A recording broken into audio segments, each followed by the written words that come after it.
So you're not so positive on sterling?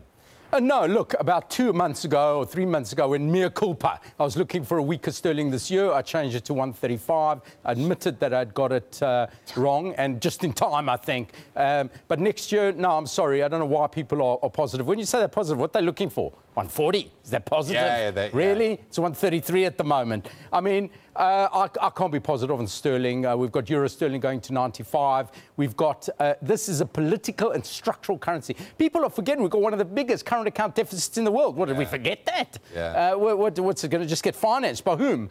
So if we get this, I mean, the narrative is, you know, you get some sort of deal, you get a transition, everyone's happy, and... Well, if everyone's going to be happy, I'm happy. But everyone ain't going to be happy. Right. Never works like that. Because of the issues you've said. Yeah, there's a big current account deficit that needs financing. The UK economy is showing signs of a slowdown. So these are all issues that I'm worried about. And political, there's still a lot to negotiate. It's not. It's like, oh yeah, the same people that are telling you everything's going to be fine are the people that told you Brexit wouldn't happen. Yeah. Okay. So I think politically the market's got it completely wrong in the UK. So you're positive euro pound. What about euro generally?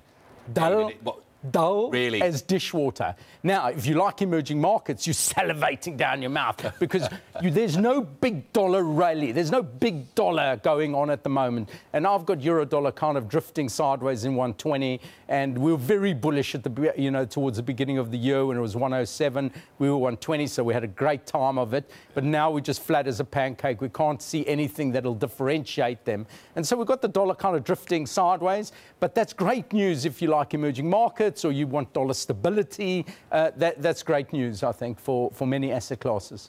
But David, what makes you think that we're in a stable regime for a while? I mean, there are so many things that could change the equation here for either of those currencies, the euro or the dollar.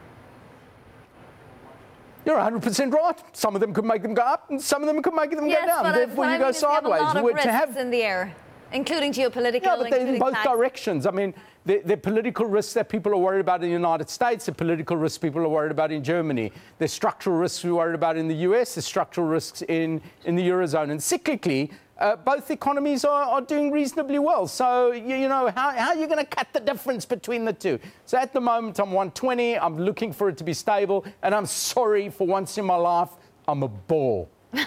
You're not, never a bore. I want to ask you, though, what's next for central bank policy?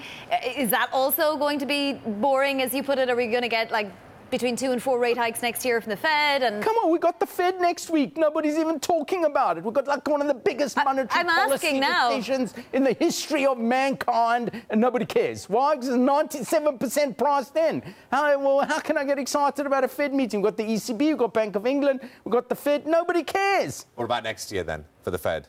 Is the market gonna get closer to the Fed's dot plot? Does the Fed become more hawkish next year? Okay, so the Fed's saying 3 and the market's saying 1.5. Right. And we're talking about quarter points here. Yeah. So we've got 37.5 basis points difference between the market and the Fed. Woo, you're really frightening me. Remember, this year the market said 1, the Fed did 3, and it's been a bull market the whole year for many other, for actually the euro against the dollar, the equity markets, emerging markets, bond markets, and the Fed did a little bit more. So we've been through that. And are you really worried can we really, let's have a debate. You say the Fed's going to raise rates once, and I'm going to say 3 times. How vicious do you think this is going to get? Or do you think we'll go, all right, fine? So euro dollar bore, what about yen? Yen, I think, is a lot more exciting. Now we're talking. Now we're cooking with gas. I think the yen could rally, and this is against market expectations. They're already talking about the possibility of moving away from negative kind of rates in Japan and changing monetary policy. And when we saw that happen with the ECB and the Fed, both those currencies rallied a long way. So we could see the yen doing quite well.